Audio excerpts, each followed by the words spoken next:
solamente patología cardíaca, y el pulmón un poco no tanto para solamente saber si tiene una neumonía o no, sino viendo la cantidad de fluidos, si está congestivo o no. Y en los riñones, importante para saber, aparte de descartar si tiene líquido libre, que podría ser un problema de un trauma abdominal, también ver la hemodinámica y la perfusión, cómo está a nivel de los riñones. Y cuando ya tienes una buena perfusión renal, lo probable es que si tienes una buena perfusión renal, debe tener, de hecho, formar orina, y si es que no forma, probablemente o no hay orina o está anúrico, tendría que descartarse un globo vesical, quizás lo más frecuente de eso.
Kiarita, lístate.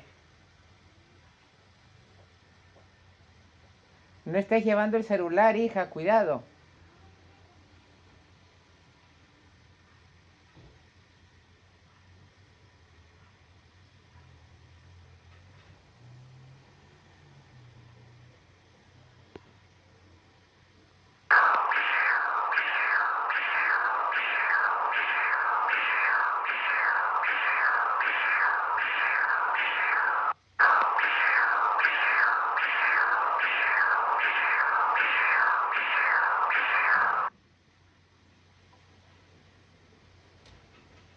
O sea, cuando tenemos al paciente con un monitor de presión intracraniana, por ejemplo, es importante correlacionar si esa presión intracraniana, en este caso de 22,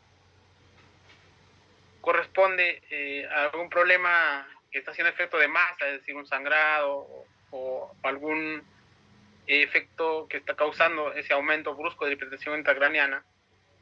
Para eso tenemos que usar, además del dúplex o doble transcranial, también la vaina del nervio óptico. Patrones así serían compatibles con hipertensión intracraniana, y de manera que hoy por hoy se ha convertido en el ultrasonoscopio neurocrítico pediátrico, ¿no? Este transductor, por ejemplo, es de cardio, y con eso usted podría insonar el cerebro tranquilamente. La idea es que siempre se busque una perfusión tisular a nivel del cerebro, incluso adecuada.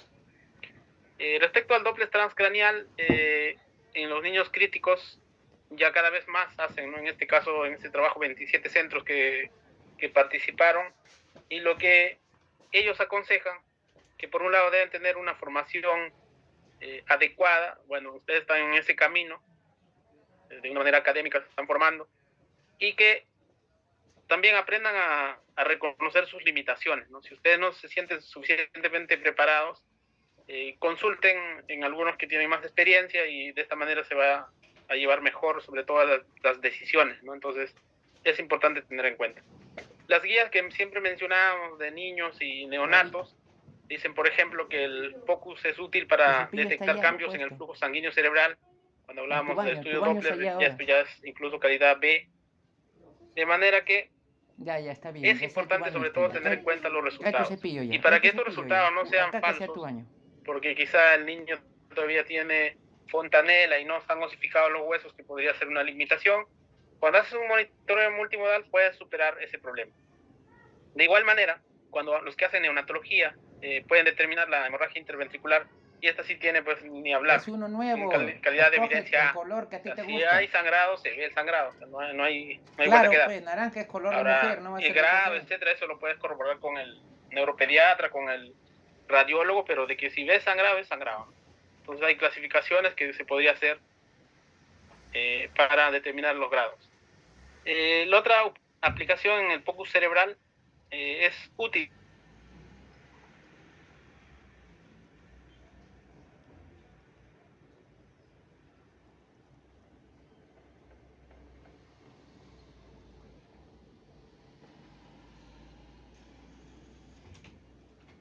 En la primera no, sino si las siguientes 6 horas siguientes salen el mismo patrón, eso se correlaciona con muerte encefálica. Igual, monitoreo multimodal para poder superar esa limitación.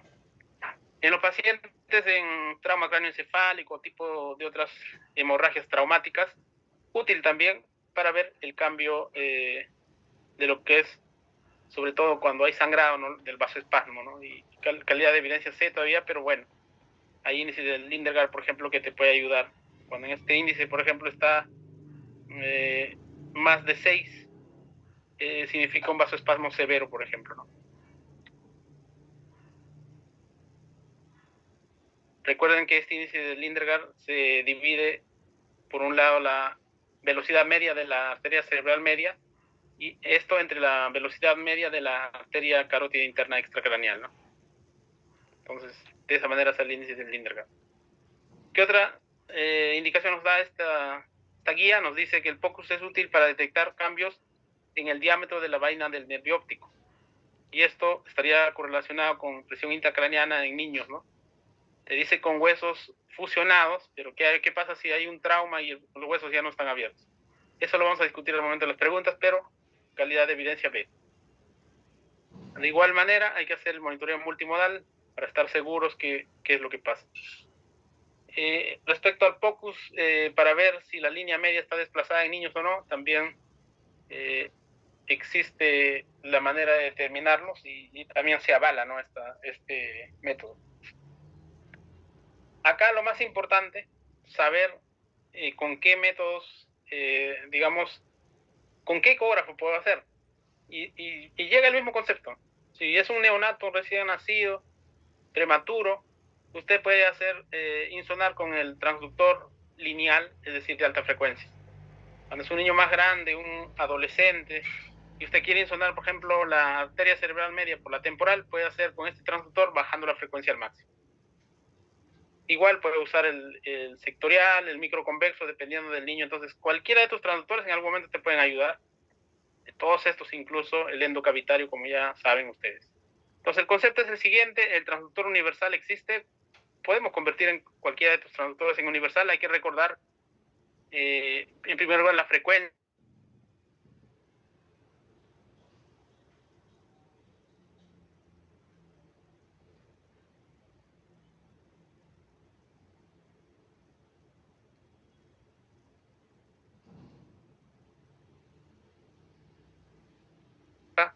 Es decir, en 2, por ejemplo, yo puedo insonar zonas más profundas. Entonces, en este niño, por ejemplo, que no es, ya es un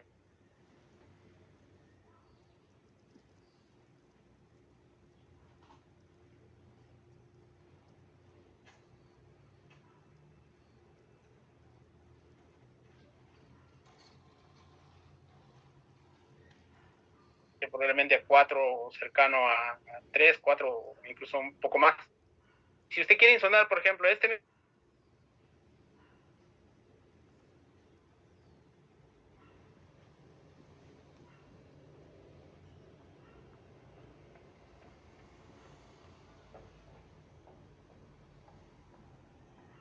hacer a la vez una transfrontalar, podría ser una imagen de ecocardio y un duplex incluso, con ese mismo transductor.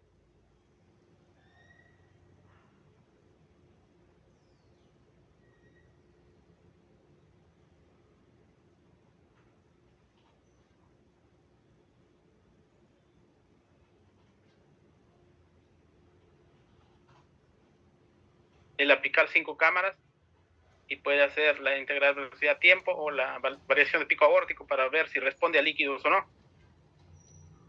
Puede hacer una ventana subcostal en el tracto de salida del izquierdo, ve cómo está la contractilidad, el pericardio, etc. Rota en eje corto, ve el ventrículo izquierdo cómo perfectamente se contrae. Con ese mismo transductor ve la cava inferior, miren que es el convexo.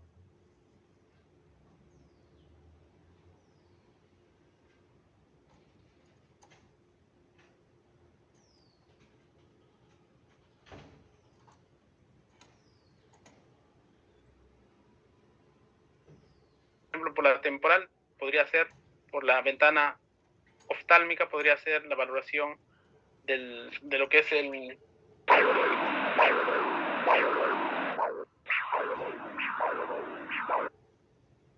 Entonces acá tenemos un transductor lineal, miren la forma lineal, y cuando usted insona la arteria central de la retina, tiene este espectro.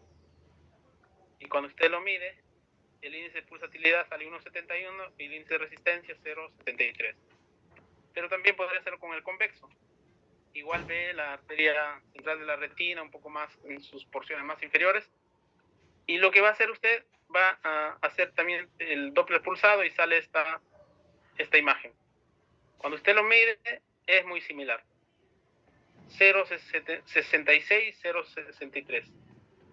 El índice de pulsatilidad 1,71. Lo que interesa es que más de 1,2 está elevado, ¿no? Entonces acá está elevado, acá también está elevado. Entonces, si no tiene un transductor solamente, digamos, no tiene el plano, podría usar el convexo en ese caso, ¿no? Y también podría ayudar.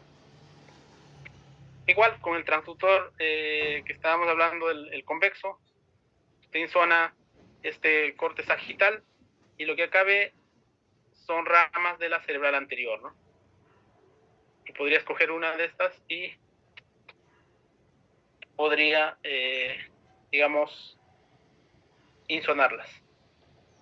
Hay ventanas acústicas en algunos niños, sobre todo cuando se hace el Doppler a ciegas, con este transductor de 2 MHz. Ahí básicamente no se ve la arteria, solamente al oído. Sabes cuál es la arteria cerebral media porque se acerca al transductor, es flujo positivo. Y por planos podrías hacerlo. Quizá esto es lo más frecuente, la más usada, las ventanas acústicas, la temporal, para valorar la cerebral media.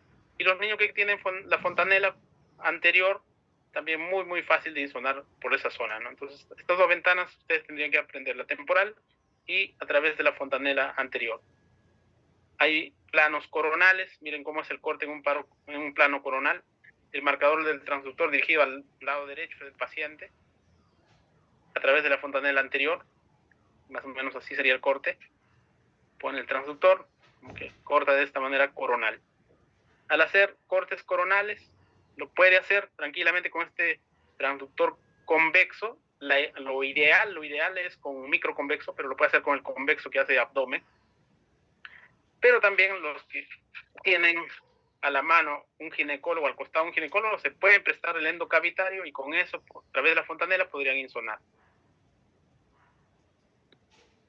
Hay varios planos de corte, no vamos a repasar cada uno de estos, sino más dirigido a lo que nos interesa, sobre todo el plano 3, que va a hablar un poco de la vasculatura.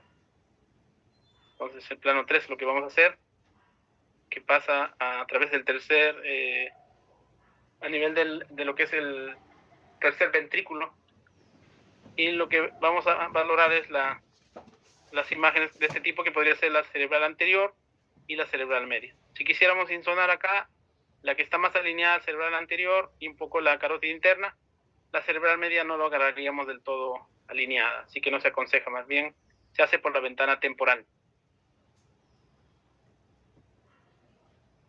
Luego tenemos el plano sagital, en el cual observen el marcador está hacia adelante del paciente, con la fontanela anterior de todas maneras. El corte sagital sería así, ¿no? Está atrás, tiene el transductor, la marca está hacia adelante y puede ver de esta manera, ¿no? Ahí está la marca hacia adelante y hace tilting hacia la izquierda o a la derecha, y lo que va a hacer es diversos cortes que también se pueden realizar. Y como en este caso estamos haciendo con el transductor de cardio, ¿no? En este plano hay varios también, el más importante es el central porque analiza un poco la parte vascular, ¿no? Que es lo que nos interesa. Muy bien, entonces ahora ya vamos a hablar el Doppler transcraneal sin imágenes, ¿no? Esos Doppler clásicos en el cual se tiene que atravesar la parte ósea y siempre apuntando más o menos a lo que es la cerebral media para tener idea, ¿no? Por encima de la oreja más o menos. Cerebral media izquierda, siempre este es un espectro de velocidad en el tiempo.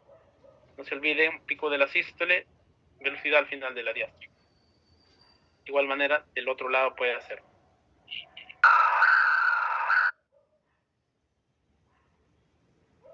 Y lo que pueden ver acá, cualquier paciente en la UCIP con cambios fisiopatológicos en la hemodinámica cerebral es un candidato para someterse a un Doppler transcraneal.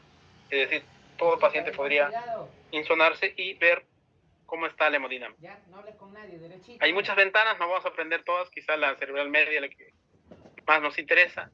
Si les preocupan los valores, no se preocupen porque hay tablas, hay un montón de tablas que uno puede tenerlo en su servicio y por edades, saber, por ejemplo, a qué profundidad está la cerebral media o en la carótida interna, etcétera, y podría insonar de acuerdo a edades, ¿no? Esas las tablas lo pueden tener en su servicio.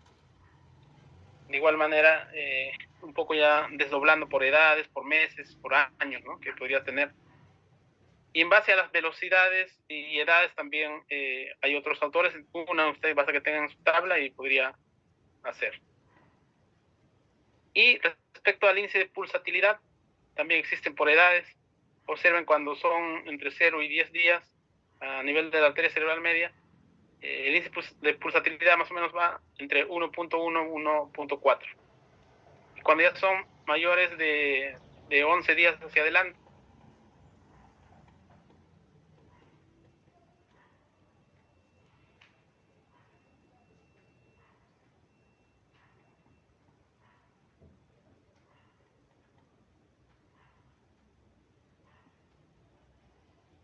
esta es otra tabla un poco que habla de la cerebral media, que es importante por edades y ya relacionadas a la velocidad pico max.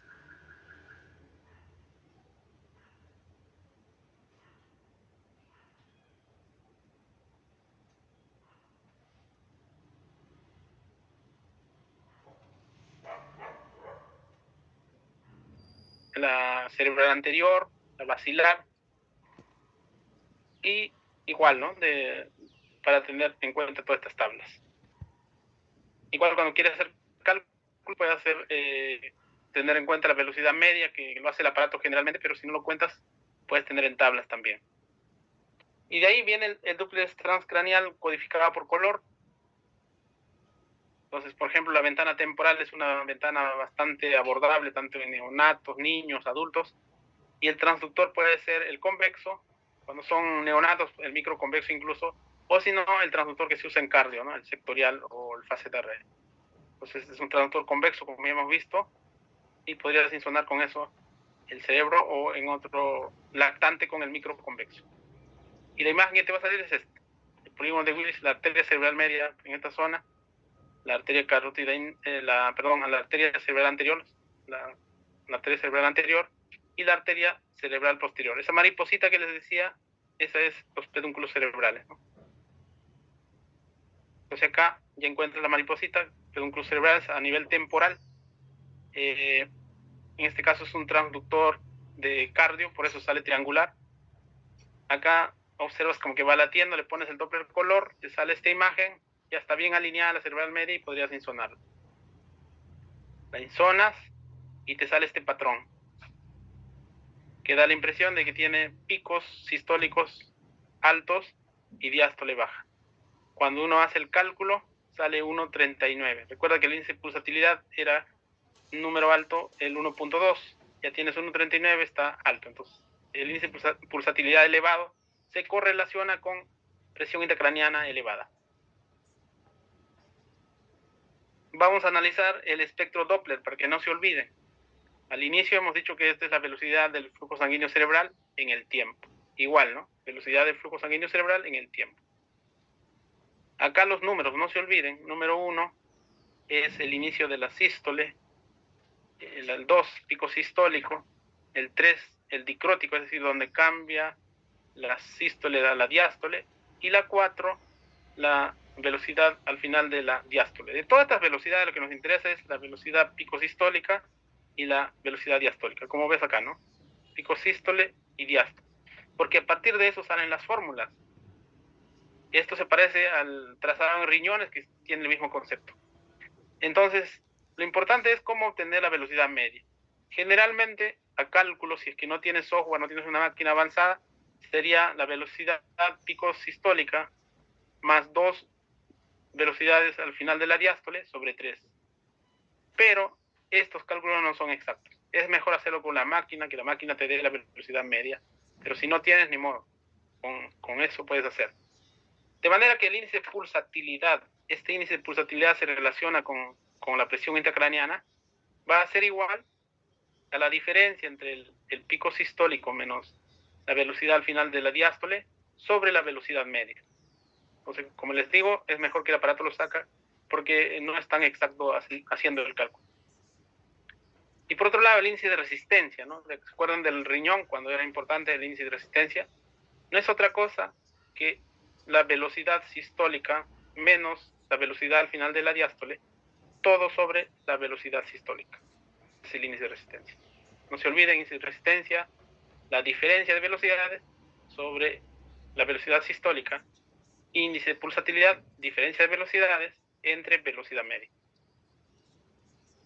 Índice de pulsatilidad se correlaciona con hipertensión intracraneana, por lo tanto es la más importante cuando haces un Doppler transcraneal.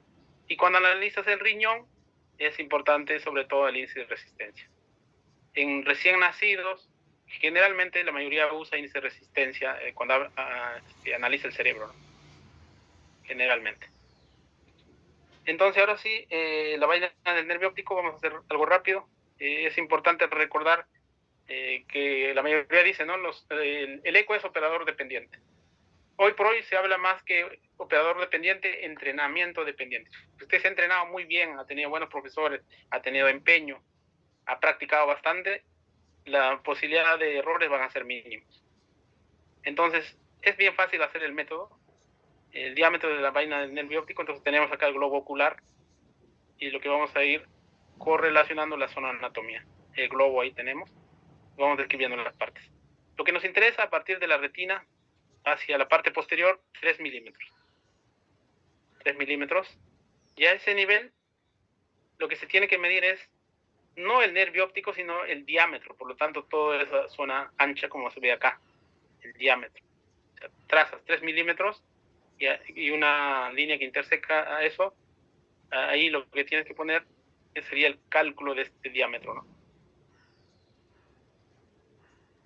En esta zona, correlacionado un poco el cristalino, vemos el humor vítreo a la zona central y el nervio óptico que está al centro, ¿no? No necesitas ver el nervio óptico, sino el diámetro, o sea, la vaina que lo cubre al nervio óptico. O sea, la vaina es lo que analizas.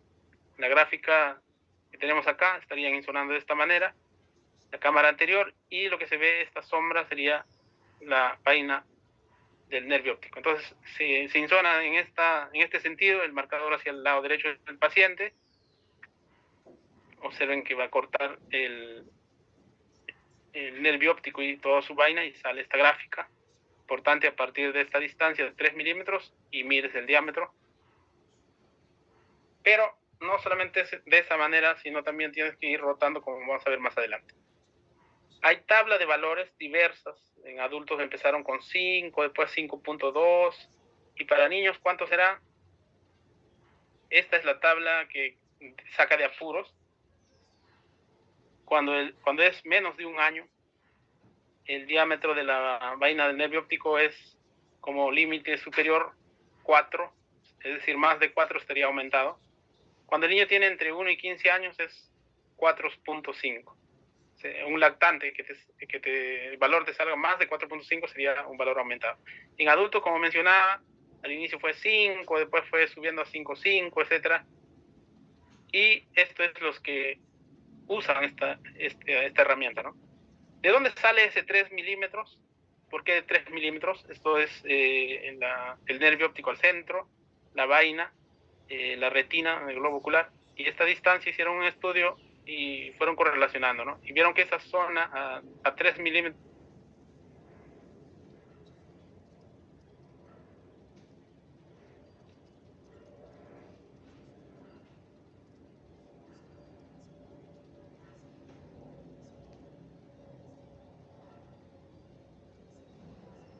promedio. Un solo valor no sirve, te puedes equivocar. Haces varios valores y los vas a promediar, así como acá, ¿no? Un enfoque, otro tipo de enfoque, los tres, al final de cuentas, puedes sacar un promedio y lo que te va a salir el valor es más fidedigno, ¿no? Y hay diversos trabajos correlacionando la presión intracraniana, otros dicen que sí correlaciona, otros que no. Incluso salió el 2020, un poco que hablaba, este es un trabajo un poco más tipo metaanálisis, y lo que ellos dicen que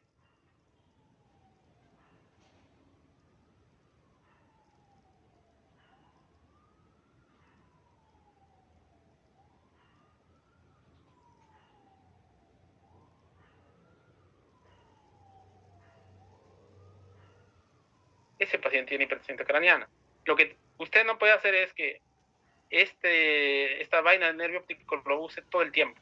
Es decir, entró el paciente, le midió la vaina, pasó un día de tratamiento, le sigue midiendo la vaina. Cuarto día ya quiere estubarlo, le sigue midiendo la vaina. Y resulta que los tres valores siguen siendo iguales o incluso el cuarto día está más grande. Y dice, tiene hipertensión intracraniana, no hay que despertar. Falso. Te ayuda al inicio y no te ayuda para seguimiento probablemente. Entonces lo que usted tiene que hacer es el multimodal, pero sobre todo el duplex transcranial, ¿no? Si el duplex transcranial te da IP alta, eso es más creíble que lo que está pasando en ese momento. Es decir, al cuarto día, si te sale un IP alto, quiere decir que todavía hay un problema por solucionar, ¿no? Muy bien, entonces, no es que no sirva, sino hay que saber interpretar.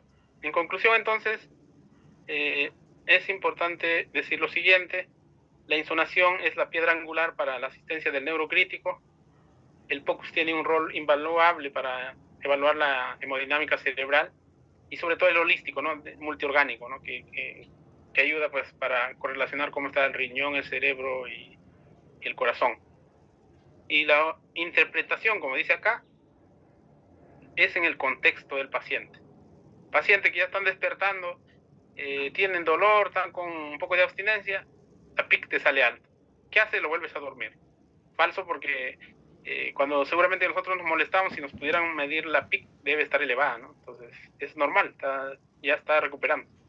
Lo otro es importante el monitoreo multimodal. Olvídense de solamente fijarse en la gasometría del lactato o no sé, o decirte en el bicarbonato. Fíjense en todo, en el bicarbonato, en el lactato, en la presión intracraniana, el duplex, la vaina del nervio óptico, la presión intracraniana, todo el multimodal, imágenes tomográficas si es que hacen, todas a la vez, y de esta manera harán el multimodal, ¿no? En el contexto del paciente. Eso es lo que quería compartir. Lo siento por algunas fallas técnicas, no sé qué pasó, pero bueno, eso es la clase de hoy.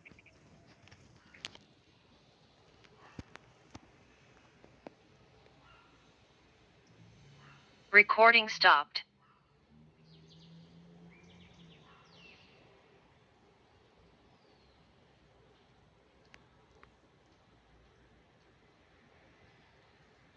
Presentan sístole, pico sistólico, luego la parte diastólica en la que está bajando la diástole y la final de la diástole. Hacemos trazados para medir, o sea, trazo desde donde empieza la sístole hasta el pico máximo y luego del pico máximo hasta el final de la